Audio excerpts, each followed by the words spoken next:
All right, so I've come to you to talk about maybe a little bit softer topic, in my case, returning to development. But this is a talk for people that are maybe new to programming, but also who've been around the block for a while, and maybe some considerations into how to sort of manage your career. So in the past, I started way back during the dot-com bubble. I worked for a couple of web development shops, moved in-house at a music company. After a very long time, I transitioned from programming to project management and then product management. So I've tried, both on the technical side and also on the business side. After that, faced a bout of burnout and decided, time for a change. Came out to Poland and started a new adventure. After some time, I just like bummed around the world a little bit, travels. Ended up trying a startup idea. Flamed out, didn't quite work out. So I've been teaching English since then. So one of the things that kind of hit me about a year ago, I came to WarsawJS right at the second birthday, and saw a bunch of presentations because I decided that I should reach out to the community, kind of hang out with people who program, so that it'll kind of enhance my return to development. So it's been a year since I've started this process, and little by little, I've progressed through various methods, be it having help from a mentor, self-study, and workshops. So one of the things that I learned through the process, in terms of education, is that I tried to do everything by myself, and I think that was a big mistake. And so finally, I decided, like, I'm not going to repeat this over and over again. And so no more do it yourself. And I decided to recruit a mentor. Another thing that I did was I made sure that my family is on board. As you can see, I'm a little bit older, so you can say I'm a little seasoned. But at the time, I was expecting a child, and finally, that little guy was born. And so that presented a challenge, right? When you have another living being that is dependent on you, you have to be very careful about making career decisions. Another thing is, I already had a lot of information in my head. I mean, it wasn't that JavaScript was a new topic or web development. And so the challenge was really to sort of diff my knowledge. This is a very tricky thing because you don't necessarily know going back in what works, what doesn't. You kind of have to go step by step and reevaluate what knowledge is still current and which one is not. And this is it's much easier when you start with a clean slate. So I think it's this is a very interesting part of the process that you have to watch out for. Best time to learn, as I mentioned, my challenges. I have a lot of commitments, and so what I discovered is there is no good time to learn. And I think if you're waiting for that perfect time to practice, it's not going to come up. It just doesn't exist. And so if you have the opportunity to learn, take it. Project-based learning. There's actually some research on this. And really, there's absolutely no replacement for putting things together. You can learn all the theory you want. You can learn the specification for ES 20 million, right? It's not going to help you to develop a project until you actually put pieces together. And so I highly, highly encourage you try that kind of approach. Also, I came across this online course called Learning How to Learn. Barbara Oakley runs this, and she does a fantastic job. All right, Piotr knows about this. If you're actually interested in this and you want to enhance your learning process, go check it out. It's free, and it's absolutely fantastic. It's not that long. You'll find out a lot about how your brain works, and I think it will enhance your learning, speed things up a little bit, and maybe you'll see some improvements. Focus also. I think it's really hard. We have so many distractions available right now. If you saw my browser, you'd see a million tabs open, etc. And so I have to fight with this as well, just like any of you. But really, I was most effective when I was highly focused. Also, regularity. I mean, daily practice ideally. I mean, not everybody has that opportunity unless you're in the profession of being a programmer. But if you're outside of the profession, try to find ways how to practice daily. Anchoring and mental ruts. What I mean by this is that anchoring is a concept where you learn things and they sort of stick inside your head. And when new concepts come along, you may sort of push them away, reject them, because you're used to thinking a certain way. If you notice, a lot of scientists, a lot of their great discoveries happen early in life, and then later in life, it's much harder for them to come up with groundbreaking ideas. That's something to watch out for. And so it's important to develop some mental flexibility. And then mental ruts, it's just, a lot of it comes from your habits. And so if you can sort of try to find ways how to be creative and get out of those ruts, that'll benefit you a lot. So training-wise, workshops have been fantastic. And if you haven't noticed, WarsawJS has some amazing ones. I've attended, I don't know, 6, maybe 7. They're awesome. So really, I don't get paid to tell you this, but really, I can't recommend it enough. I recruited a coding buddy. It wasn't actually my idea. This was actually by chance. But I found the experience also to be fantastic. Muscle memory. I come from the code and the copy and paste coding generation. So if some of you guys know about that, in my case, I had to also work on my typing skills. And it seems like it's such a minor thing, but really, definitely in workshops when everything is moving really quickly, you got to keep up. And so it's worth investing in some typing practice. A portfolio, right? And I would say more GitHub than your personal profile or whatever. GitHub is a fantastic platform, and if you're attached to your code, get rid of that attachment. Really, don't be shy about your code. If you're a newbie, no one's going to be looking there anyway, and you may have a chance to get someone, recruit them to maybe they can give you feedback or whatever. And once you're seasoned, you need this sort of, I would say, exposure, because when you're looking for jobs, your employers are going to be looking at that stuff, and it gives them a chance to kind of evaluate what kind of quality candidate you are. Performing under pressure. I live coding, whiteboard tests, coding on paper. I've seen this all during job interviews. Not a big fan. But at the end of the day, you may face this, and it's worth practicing this sort of thing. For me, the most interesting one was coding on paper. I don't necessarily know if there's a lot of value there, but definitely live coding is fantastic, and to whiteboard stuff, worth going through that exercise. Mentoring. If there was one message that I wanted to impart, it's that. Really, for me, it's been a fantastic experience to have someone to be there for me and, sort of not necessarily hold my hand, but, know when to jump in and add little bits of information or encouragement. I can't really, speak highly enough of this kind of approach. And I'll tell you a secret. Piotr Kowalski is the guy. I actually approached him after the meetup 1 year ago. And we talked a little bit, but then we met at CodeMotion, and I was like, "Hey, will you help me out?" And interestingly enough, he did accept. This may not always work. I've asked other people for help before. Not everybody is willing. So you could say I got lucky, but I think the way it works with mentors is when you're truly ready for one, that person will appear. So really, really, try to seek a mentor if you can. But also be respectful of their time. If you haven't noticed, this guy is really busy. So, really, I tried to make sure not to use and abuse his time. So, try to do as much as you can on your own, but know when to ask for help. Mentors keep things real. This is something that I think whether you're new or experienced, you have that outside perspective.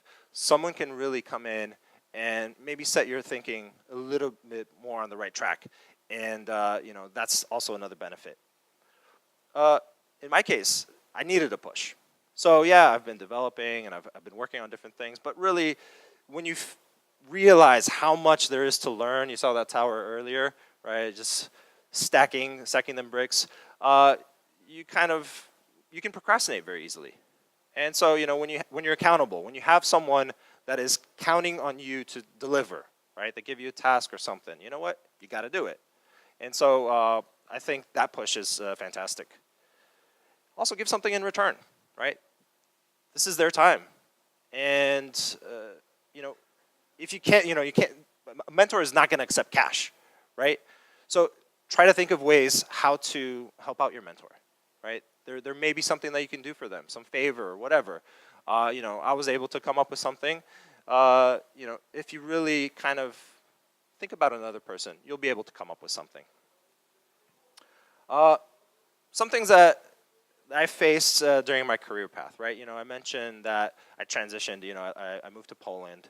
And, you know, I think it was a big risk that I didn't realize, now I know this in hindsight, that, you know, when you go away from your profession, a lot of knowledge starts to atrophy. You know, little by little, you start, maybe in a way, start losing relevance. And so I think when you make these kind of decisions, it's very much worth it to spend some extra time and think things through. Maybe have a timeline.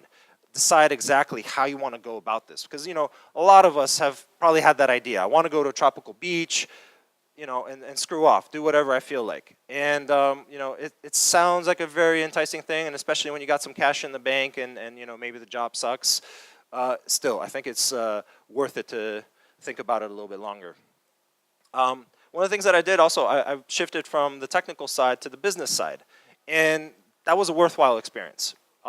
You definitely learn to empathize with your project managers, with management, because you start seeing things from a different perspective. And it's very easy to be myopic and in love with technology, but when you actually see it from the perspective of like, this has to work, this has to bring in money, it offers a very, very interesting and valuable perspective. Setting aside time for learning. This was something that I failed to do while I was on the job. Partially because, you know, things didn't necessarily work the way I wanted them to. But this isn't something that always an employer will do for you. And so you need to find that time, because otherwise you're going to turn into a dinosaur, guaranteed, right here. So you might be, you know, searching for my fossils soon. Then the job hunt. You have to think about what kind of job you want. I mean, yeah, they tell you, especially as a programmer, you've got jobs lining up everywhere. But, you know, are those jobs that you want to take? And I think it's worth to kind of take a moment and think about kind of like what you want to work on, what problems in the world you want to solve. Also consider the different models. You have the software house model, product company, and an in-house team. All of them have pros and cons, right? When you're at a software house, a lot of greenfield projects, things are moving quickly, but you don't necessarily get to see them through. When you're working for a product company, maybe that's just one product that they have. And so it's definitely going to be a lot of brownfield. You're definitely going to have to work with a lot of constraints, be it coding standards that you might not like. You know, so it's worth it to consider that. And also an in-house team. You're not core to the business. You're on the cost side of things. And so all the people in finance are looking how to cut costs. And, you know, IT is very expensive. So they're going to be looking at your department, and you're going to be sitting there and kind of worried that, you know, next year, will I still have a job, right? A lot of projects get canceled and things like that. But these jobs are cushy, so they do have some benefits too. Culture fit. I wasn't sure if I wanted to use this keyword, but I think it does exist. I've been to a job interview, and I remember, and I literally felt like I was at a funeral. Like, I don't know if you guys ever experienced this, but I went into this place, everybody had their head down, there was no music playing, I mean, it was just dead. And, you know, is that a kind of place that you want to work at? So, you know, it's worth spending a moment and see if you're going to jive well. So, you know, ideally, don't work when you're desperate. But if you have to take the job, yeah, take it. Overwork. Stress is absolutely a killer. You may not feel it, and especially if you're young, if you're early in your career, you may be thinking like, you know, I can handle it. As someone who's pushed themselves to a nervous breakdown, I can tell you, it ain't fun. Also, you know, get your blood tested, see what your cortisol levels are. Stress is definitely not fun, and it will lead to burnout, guaranteed. And so, you know, when you're facing burnout, you may not know what to do. You can possibly drop out. You may actually leave a profession that you actually love. And you'll only realize that in hindsight. It may be a year or two down the road, and then, you know, as you can see, you're in the profession, and you see how fast technologies are going forward. Well, imagine you wait a year or two, and that train keeps going and going and going. And if you're a genius, all right, fine, you'll catch up very quickly, but that doesn't always work out. Well, on the plus side, So if you do burn out, it gives you a chance to kind of reassess, reevaluate what you want to do. So it can be an expensive sort of thing. I mean, hopefully you have some savings, you go see the world, whatever, but you have that moment for reflection, and it's worth to take advantage of that. Keep things fun, right? A lot of this talk, it sounds very serious, but some of the best times I had were, during the workshops, simple, funny side projects that I did. If you're doing boring projects, you probably won't finish them. You've probably fired up, used some sort of generator or whatever. 2 weeks later, you're like, oh, what happened with that? So try to do the fun stuff. Also, it doesn't feel like work. So if you do all that, you do those fun activities, experiments, etc., time will pass, you won't feel it. Scratch your own itch. This is something that I did with the startup approach. I have like little bits of code here and there, and I think these were things that enabled me to come back. Had I completely abandoned coding during those years away, I don't even know if that would have been possible to come back, because it's just, like I said, that train keeps moving. But there were little projects that I implemented here and there, and I feel like they really boosted my knowledge, and I did get a lot of value from that. Pay it forward. I mean, I really despise public speaking. It freaks the hell out of me. But I felt I got approached about presenting, and at the time, this was about 6 months ago. I thought I would have a job by now or whatever. That things would be I would be in a different place. But in essence, I reached a point in my journey where I've come across some very interesting conclusions, which I'm sharing with you now. But I feel like this is the sort of thing that needs to spread. We are a community. You guys are showing up month after month, and it's really fun to just hang out, shoot the breeze about technology, etc. And so as you kind of receive, you may feel the urge to pay it forward. It'll make us healthier too. So, if you've been thinking about, even a small thing, you can always help out. Benefits you as well. You can't really predict what will happen. You sort of perform some sort of action. You don't know what kind of rewards you're going to reap, or any kind of rewards come your way.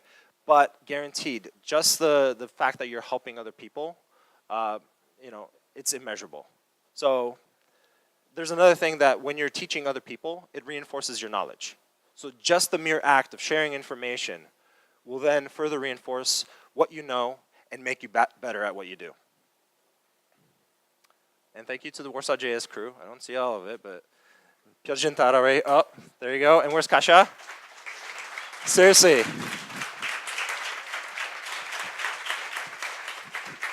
Thank you. Piotr, who's over there, my mentor. Thank you, Sensei. And also, WarsawJS has had some awesome coaches. And so some of you guys are here. I don't see all of you, but thank you. You've done a killer job. And I hope perhaps some of you sitting in the audience who have maybe some knowledge to impart on others, come out. There's going to be more workshops. And here, React.js is coming up for more experienced professionals. So definitely lend a hand. And hopefully, Philip, there's the camera. If you're watching, buddy, thank you very much, man. It was awesome. So that's it from me. Thank you.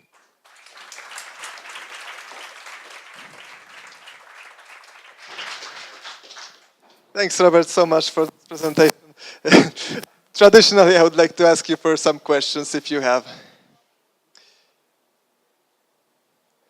Wow, no questions.